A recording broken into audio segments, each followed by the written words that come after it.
ओम नमः सिद्धेभ्यः। ओम नमः सिद्धेभ्यः। ओम नमः सिद्धेभ्यः। अहिंसा परमो धर्म की।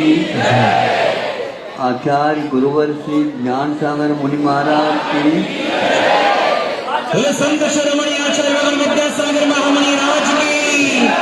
समस्त आचार्य संघ की।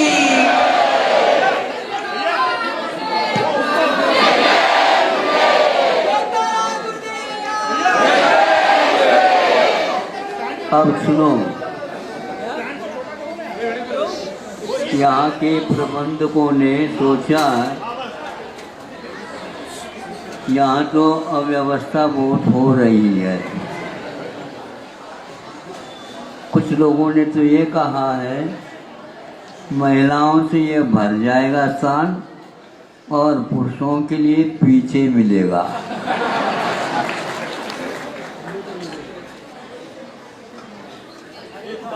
मुझे वह बाल्यकाल तो नहीं कर सकूंगा, लेकिन फिर भी वह बहुत पहले की बात है, लेकिन आज वह घटित होती सी लगती है। जिस समय बसों की व्यवस्था नहीं होती थी, अन्यत्र होती होगी लेकिन गांव में नहीं होती थी, और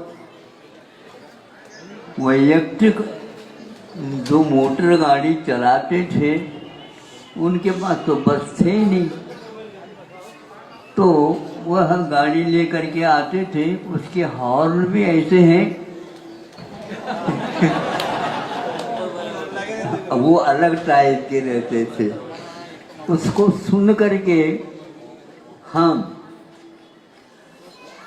घड़ी में क्या वजह है ये ज्ञान करते थे। उस समय घड़ी भी किसी के हाथ में नहीं मिलती थी, और आज एक एक हाथ में दो दो घड़ियां मिलती। बंद है क्या चालू है ये भी उनको मालूम नहीं, लेकिन फिर भी वो सबके सामने देखते हैं। अब उस गाड़ी में क्या व्यवस्था थी, 30 एक बैठ जाते होंगे, किंतु 50 से भी ज्यादा भरते थे। जब भरते थे, ग्राहक है भर लेते थे।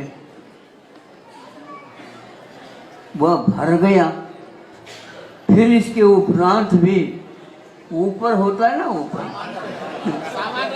हाँ, उसके ऊपर भी लोग बैठ जाते हैं। जैसे बारात की गाड़ी में बैठ गई, ये बैठ गए।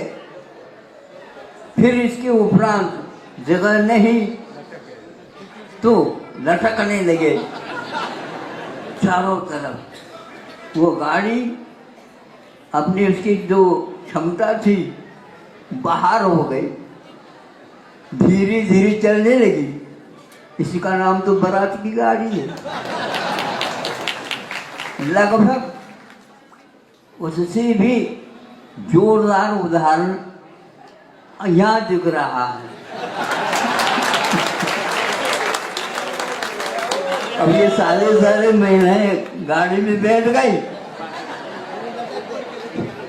अब ऊपर तक के ऊपर सब लोग पुरुष लोग बैठ गए, और कुछ लोग को जगह नहीं मिली तो ऊपर भी नीचे भी ये सब लटक रहे।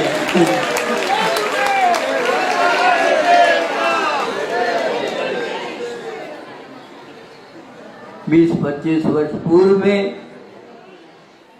निकलंक के और अकलंक के स्मरण के रूप में इस निकलंक भवन का निर्माण हुआ। इससे काम नहीं चलने वाला है। आप लोग सोचो, यह तो एक प्रकार से किसी भी प्रकार से व्यवस्था करके लोगों को, चूंकि वर्षा का काल है, शायद मध्याह्न में दूसरा मंडप है, वहाँ पर जाना है, तो हम भगवान से प्रार्थना करते हैं कि जो जनता आ रही है ये भग न जाए, क्योंकि वर्षा यदि होने लग जाए, उनको कह रखा है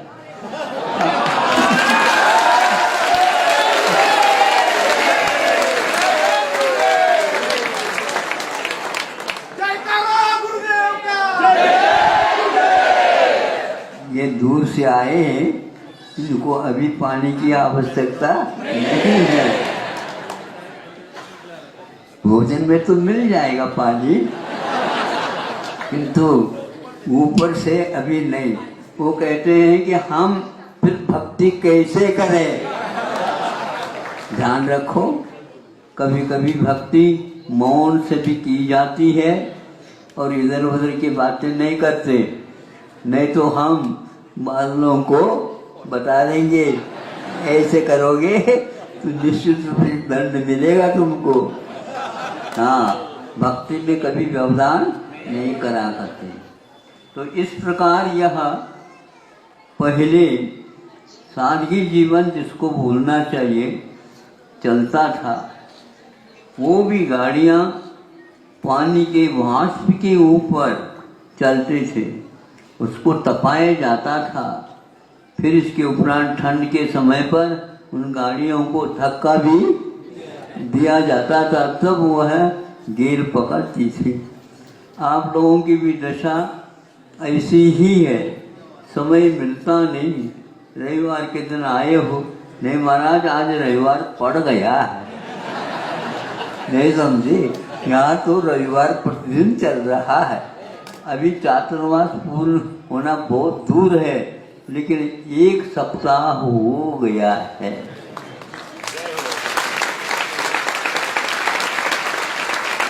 यहाँ के उत्साह को, प्रसन्नता को, भाव भक्ति को देखकर देव लोग भी तरस रहे हैं।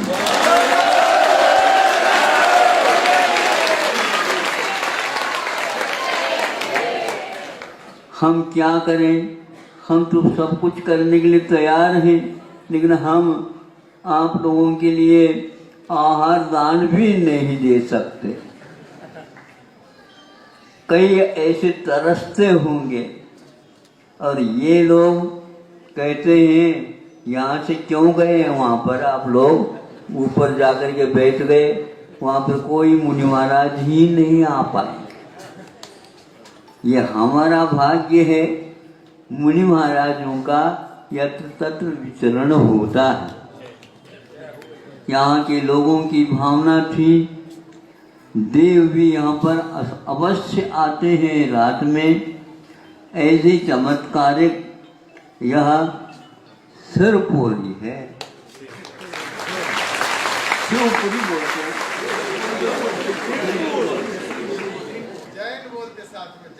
हाँ जैन भी बोलते हैं। हाँ, तो यहाँ पर जो संरचना मंदिर की है उसको देखने से तो बहुत व्यवस्थित वहाँ पर जाना पड़ता है। हमने इस हफ्ते में कैसे दर्शन किया जाता है पार्श्वनाथ भगवान का, उसके लिए पूरी प्रशिक्षण ले चुका हूँ।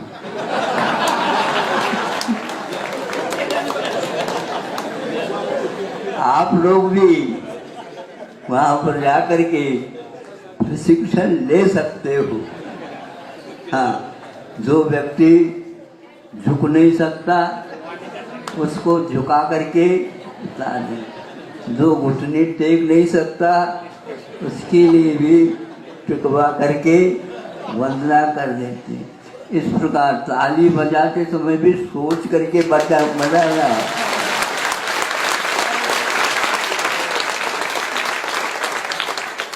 ये तो जाते समय इस ढंग से होता है, लेकिन आते समय तो और जबरदस्त कार्य होता है, चलना भी होता है। छोटे बच्चे जैसे खिसक नहीं सकते, तो चलना भी होता है। और ऊपर जो है निश्चित रूप से या तो मस्तिष्क को लगेगा या तो पीछे बाउज को लगाएगा। तो ऐसा करके सब लोगों को दर्शन होता है। पार्श्वनाथ भगवान इस प्रकार व्यवस्थित है।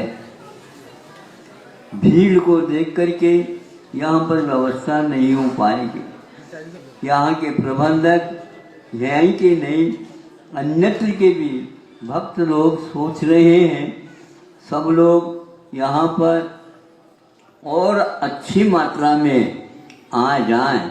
उसके लिए विशेष रूप से यहाँ पर आप लोगों का इन लोगों ने विचार किया। हम बनती कोशिश बहुत जल्दी आप लोगों के लिए ये व्यवस्था करेंगे। ये हमारा कर्तव्य है। अनेक क्षेत्र हैं, तीर्थ क्षेत्र हैं और एक प्रकार से मुक्ति के क्षेत्र भी हैं भारतवर्ष में। जब कभी भी यात्रा संघ निकलता है तो वहाँ अपना एक प्रकार से मार्ग बना लेता है, कहाँ कहाँ पर जाना, कहाँ कहाँ पर रुकना, उसके बाद कहाँ जाना। और 10-20 दिन के वह यात्रा के लिए निकलता हो, कभी कभी एक महीने की भी यात्रा के लिए निकलते हैं।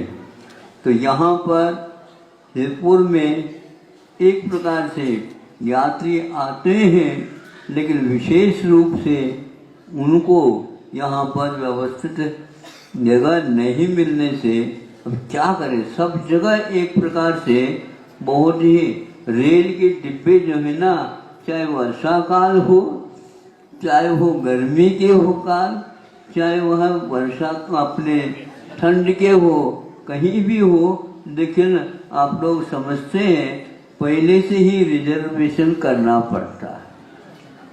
समझते हैं? तब कहीं जाकर के जगह मिलती है। और रिजर्वेशन ये क्या है? टिकट है? बोलो, ये आरक्षण, ये आरक्षण भी नहीं है। आरक्षण नहीं है, टिकट के साथ साथ डबल खर्च क्यों दे रहे हो बाबा, बताओ। हाँ, तो इससे स्पष्ट होता है बहुत व्यवस्था की कमी है। टिकट भी दे रहा है वो और रिजर्वेशन भी कर लेता है, तो यह है एक प्रकार से गरीबों के लिए ठीक नहीं है। यह अमीरों का काम है, इनको कोई पूछने वाला है ही नहीं। लेकिन नीति तो अवश्य आप लोगों को पूछती है। तो ऐसी स्थिति में गरीब लोग ट्रेन की यात्रा करेंगे कैसे, बताओ। रिजर्वेशन वाले वहां पर बैठ जाते हैं और ये टिकट देख करके गरीब लोग जाते हैं तो खड़े होते हैं। ये भी ठीक ही है, खड़े होने से भक्ति ज्यादा अच्छी होती है और बैठने वालों की भक्ति नहीं होती।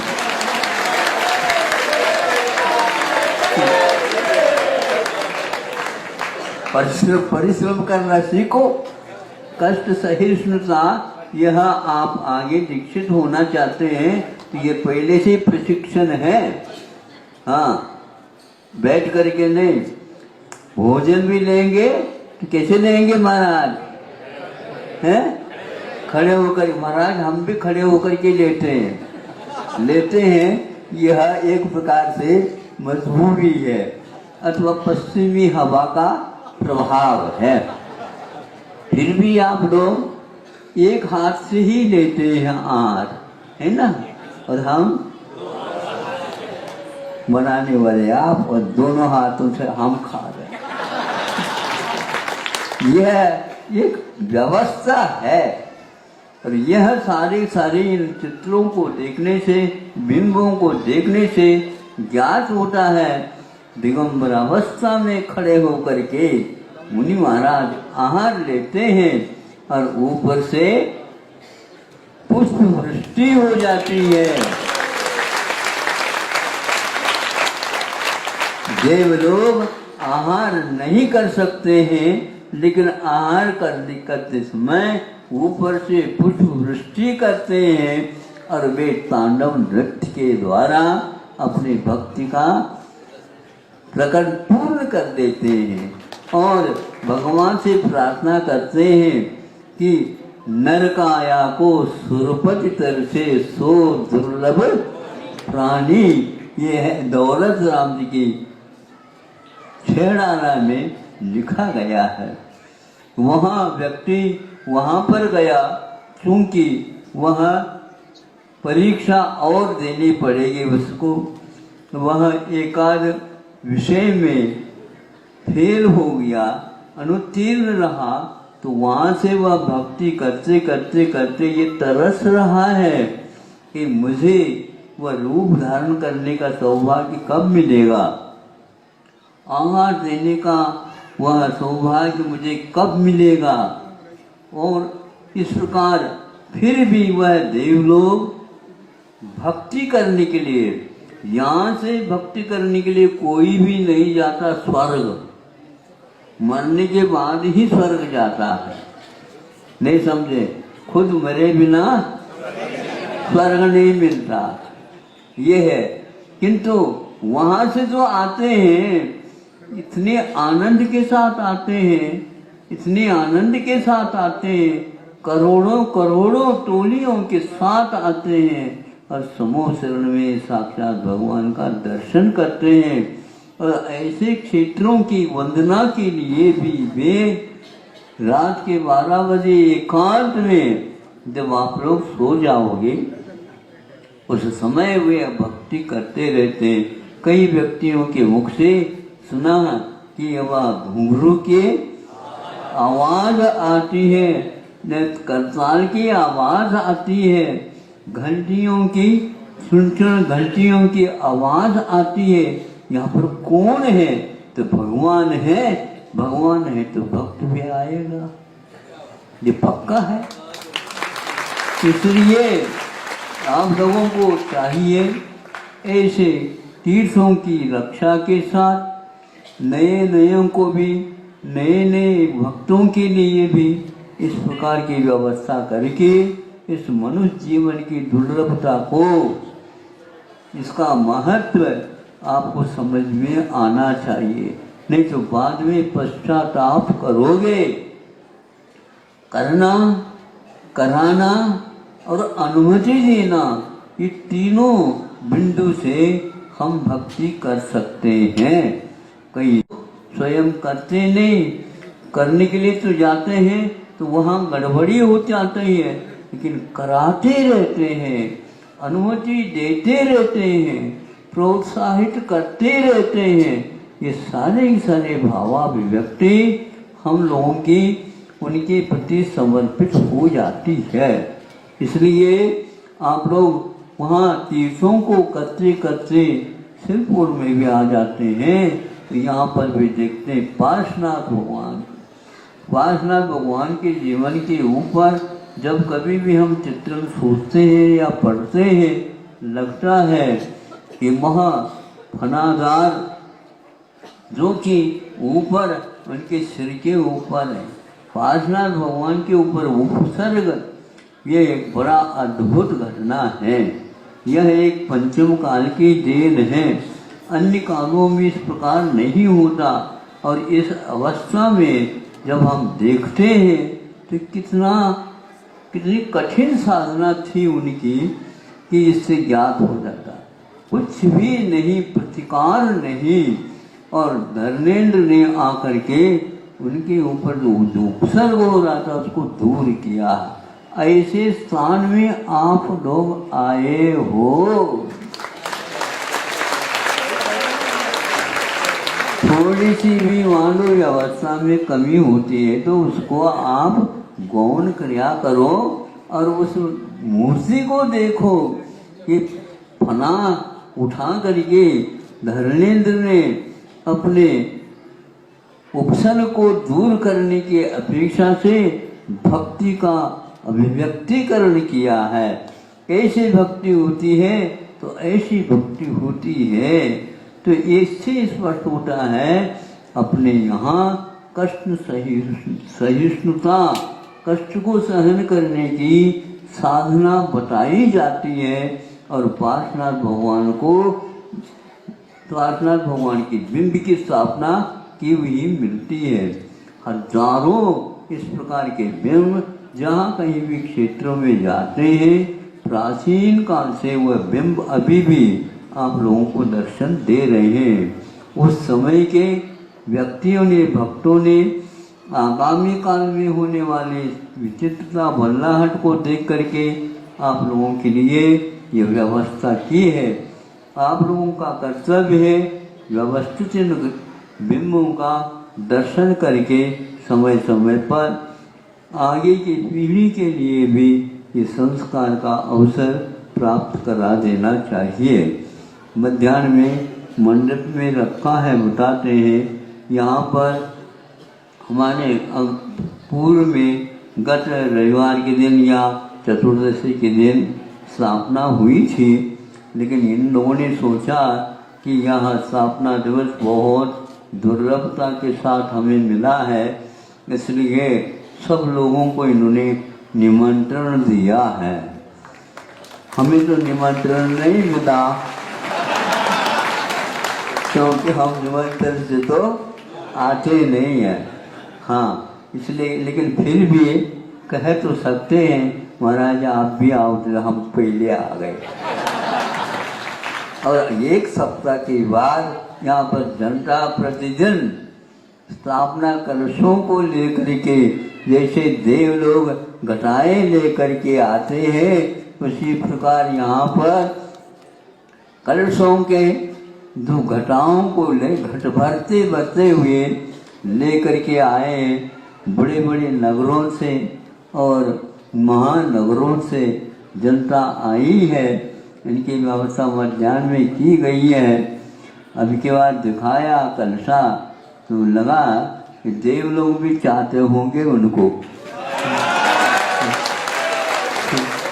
लेकिन वो कलशा हम कोई किसी देव को देंगे नहीं, केवल ये धरती के जो देवता भूमि गोचरी है उन्हीं के लिए दे करके ये कार्य संपन्न किया जाएगा। और बहुत आनंददायक यह अवसर है। मध्याह्न में आप लोग जाप प्रारंभ कर दो, ताकि किसी प्रकार से इसमें बाधा न आए और आए हुए सारे निमंत्रित जो व्यक्ति है अपने अपने स्थान की ओर चले जाएं, यहाँ पर बैठ जाएं तो पूरी व्यवस्था नहीं होगी। अब रविवार के दिन भी आ जाते हैं तो भी काफ़ी मिल जाएंगे। कोई लोग जो है ना, भैया रविवार के दिन मत आप मत आया करो, क्यों? उस समय भीड़ रहती है। महाराज जी का दर्शन एकांत में तो होता ही, तो भैया हम समझते हैं हम एकांत के पक्ष वाले नहीं, अनेकांत पक्ष वाले हैं।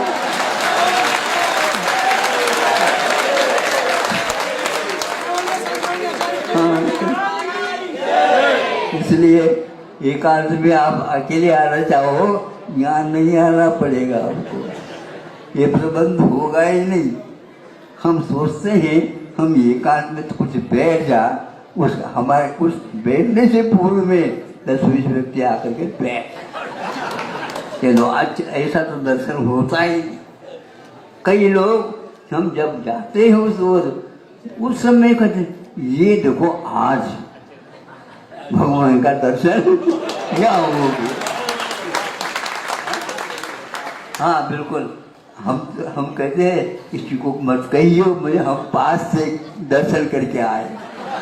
हाँ, सभी लोग ऐसे करने लग जाए तो इस प्रकार उनको खुशी हो जाती है कि इतने पास से तो दर्शन बहुत दुर्लभ। अब हम भी क्या करें, सोचते हैं भगवान से प्रार्थना करते हैं इनकी भावना पूर्ण हो।